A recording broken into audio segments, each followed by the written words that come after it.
Something that interests me a lot with history is significant moments, specifically looking at the beginnings of things that are common in our modern day world, like who created the first automobile, or when was the first ever home video game console invented. Oh, and speaking of that, if you've watched a lot of videos on my channel, you'll know that I have a big fascination for retro home consoles and video games. Well, I've recently been playing through the Super Nintendo era of home consoles and have noticed something interesting. The game started off not too different from their previous generation counterparts, if that makes sense. But as we got later into the Super Nintendo's lifespan, games started to push beyond the limitations of what they were being played on. Games like Doom and Donkey Kong Country creating 3D imagery I thought wouldn't have been fully realized until the next generation. So it really got me wondering, what was the first 3D game Nintendo released on the Super Nintendo? And that historical privilege goes to Starwing! A game released in 1993 in a co-effort with Nintendo and Argonaut Software. And I just so happen to own the cartridge, so today,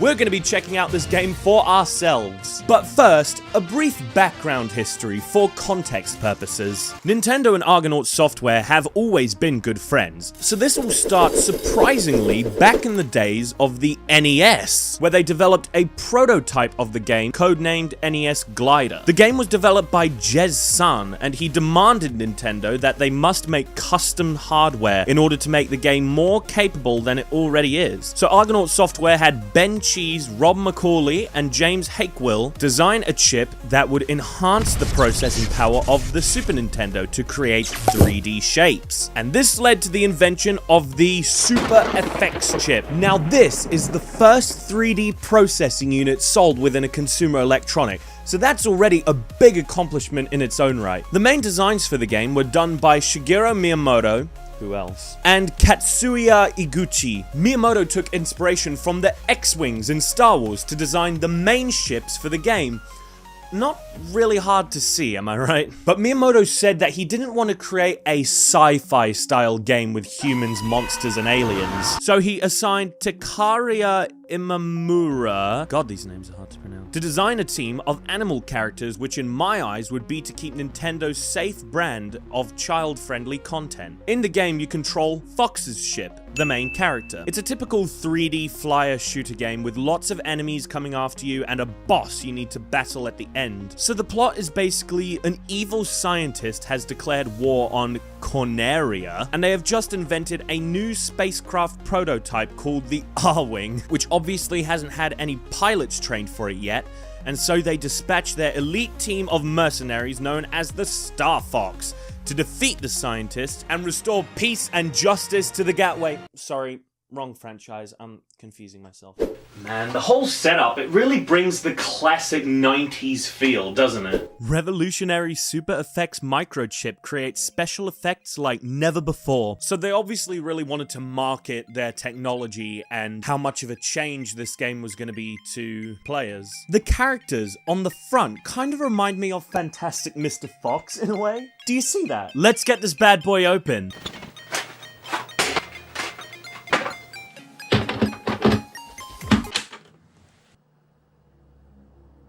So you can already tell from this opening alone that they're trying to show off their 3D capability. Let's start off on the training level. I haven't played this. So you could see every individual polygon on the screen, and the render distance is so low because objects are only spawning in just like a few meters away. Man, I'm pretty good at this though, I will admit that. A young player might look at this and might say that this is like bad 3D graphics, but actually, for one of the earliest 3D games, this doesn't look that bad. Kind of like the same way I feel when I play a lot of racing games. It actually feels like I'm flying in this ship. Also, another thing I really like is, ever since I got the Super Nintendo, I've wanted more games to like utilize the triggers, because I found the triggers to be an awesome idea and obviously very revolutionary. And in this game, you can use them to go off to the side like that. So if you need to avoid anything on a very like tight turn or something,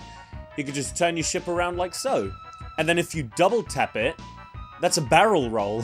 Alright, I think that's enough training. Let's move on to the actual game, shall we? Oh wow, so you can select your course. Let's start off at Sector X then.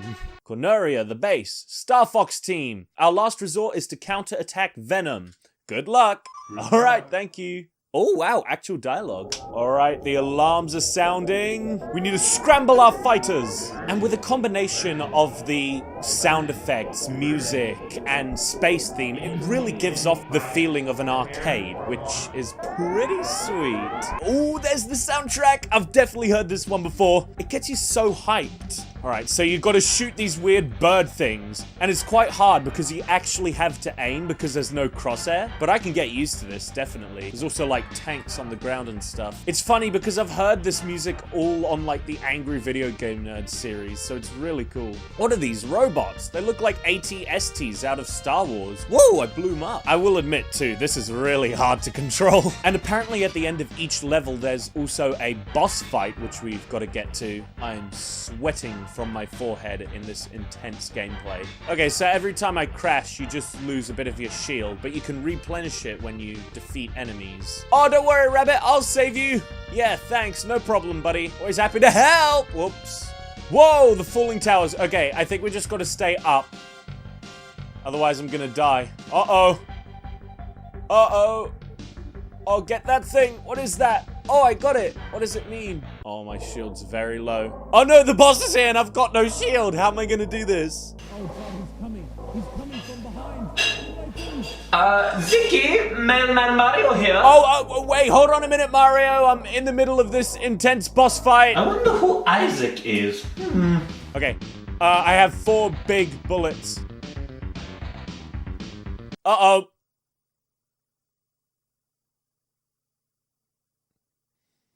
Well, I guess we should go check out what Mario wanted. Hey, what's up? Yeah, I got a letter here for you. It was in your mailbox. Oh, look at that. It's today's shoutout. Thanks, Mario. Now, could you piss off? And there he goes with the swearing because he has no other form of comedy but... Okay, bye, Mario. Thanks for the letter. Let's go read this, shall we? Alright, well, let's check out what today's shoutout is, guys. So today's shoutout is going to... Point it at the camera so you can actually see it. Your average football fan! Do you see that? I drew a football and a fan. This guy gave me some very nice encouragement and support when I did my video on trying to complete Super Mario World. Which, if you saw my community post, didn't go quite well. They commented on both the community post and the video, and I just really appreciate the support. Average. That's what I'm gonna call you. But unfortunately, despite your efforts, I'm not gonna be able to do it. I can't spend hours raging on a game without making any progress, so I'm just here to thank you for the nice comments and words of wisdom. But thanks for checking out my content anyway, and I have a question for you. Who is your favorite football player? Judging by your name, that's the question I want to know from you. Let me know your answer in the comment section below. Anyway, let's go put this up on the corkboard, shall we? Ah, sorry, all the lights are in the way. There you go. Put you right up there with the green pin. Let's get back to playing this game, shall we? Alright, hopefully we get back to the boss fight in time. Ah! Get lost, you. Okay, don't worry, Rabbit. I'll save you. I don't know any of the characters' names, so I just call them Rabbit and Toad. Hurry! I am hurrying. I'm having a little bit of trouble here myself, mate. I had to go deal with business. It's also, like, really hard to judge the distance of things. Like, you don't know how far away it is and stuff, or where it actually is, because this is all technically still 2D. All right, here we go. We need to try shooting him immediately, and we need to save our big ones, our big shoots down there, whatever they're called. We've only got 3 left. Shoot him! Boom! Did that get him? No, it didn't get him. Or maybe it did, we just don't see the damage. Ah, damn, we only got 1 left. How are we gonna do this with just one thing? With our normal cannon. There we go, shoot again. Fire. Oh, did I miss? No, we got it. We got it off this time. Now the rest of it we just have to do manually. And it's kind of hard with all these ships coming for us. Oh, there we go. We got the second one off. There we go. Right now, all we got left is his body, but he's got bullets coming out his asshole right now. Destroy him. Destroy him. Get rid of the ships. Dodge them. Dodge them. Dodge the bullets. Come on, Star Fox, you can do it, mate. We did it! We blew him up! Look at me! Zicky AG is good at games! That's my new motto. Wow!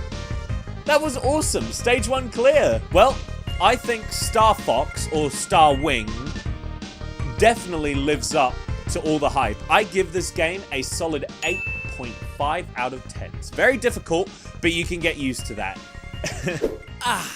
So Starwing was an acclaimed success, sometimes referred to as one of the best video games of all time. It ended up selling almost 3 million copies, ending up in the top 10 most sold games on the Super Nintendo. But the biggest thing this game accomplished was being able to show off the full power of the console it was being played on. With the Super Effects chip, customers were blown away that this thing could render 3D shapes and objects, and it really established Nintendo's dominance in the console wars for their technological innovation. But if you guys would like to see a video on how Sega tried to do the same thing, then why don't you go ahead and subscribe to the channel?